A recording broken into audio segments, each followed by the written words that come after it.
Why, hello there. Today we are going to talk about the horror book Mary by Nat Cassidy. This book is insane. It was so freaking crazy from like the beginning to the end. So it follows the story of this main character, Mary, and it starts in the beginning when she's a little girl. She gets left behind in this museum on a school field trip. One of the people that works at this museum finds her like eating bugs, and there's smashed glass cases everywhere, and Mary's just sitting there eating bugs in the dark. And so this is where the story kind of enters in, and like she has a weird childhood. There is a town that she comes from, and it's out in Arizona, out in the desert. The town that she grows up in, or when she's born rather, before she was alive, there was a serial killer who was taking women of a certain age, and he would, I guess, wine and dine them, or get to know what they liked and then take them out, and then he would kill them and he would mutilate them horribly, like with their faces, and just do horrible things. And his signature thing was they'd find the bodies and they would have pillowcases over their heads because they'd been so horribly disfigured and just mutilated. So the day that they caught that guy and he died was when Mary was born. Mary, as she gets older, she's entering middle age. She's coming up on 50. And she lives in New York City. She works for a bookstore. And she kind of lives a very solitary life and doesn't really have any friends. And she has these like ceramic little figurines that she collects. And she kind of talks to them like they're her friends. She comes home from work, tells them about her day or whatever's going on. It kind of reminds me of like, if you've ever seen like the Precious Moments, little statues that are kind of like little weird, like, I don't know if they were biblical or what they were, but they were like called Precious Moments. It'd be like a little cherubic looking boy with a blue blankie and stuff like that. It's very like cutesy kish stuff. And then one day her Aunt Nadine calls her, and Aunt Nadine basically raised Mary because Mary's parents passed away in a fire when she was very young. And so Nadine raised her, and apparently Nadine was a piece of work.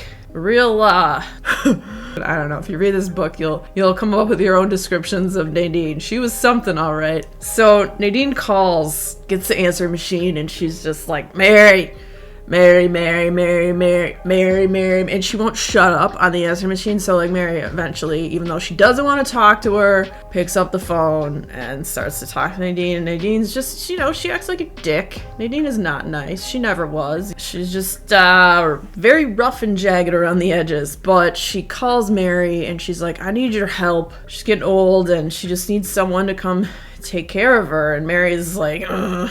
Yeah, she doesn't want to do that. She doesn't really want to go back to the town where she was born, but at this point, she ends up losing her job. And Nadine is like, I guess I could pay you. And so Mary ends up deciding, all right, well, I just lost my job. I live in New York. She was barely just getting by. So she's like, she decides, okay, she'll go and help out her aunt. And when she gets there, just things start getting weird. The dreams she's having, she starts seeing visions of these horribly mutilated women with pillowcases on their heads. She moves back to the town, and the town's really weird, and it seems like this town has a strange religion, but she's not really sure what it is, and they don't like outsiders a whole lot. And so Mary comes back to where she was born. As she starts digging and learning about her past, I don't know if it sets the demons to escape.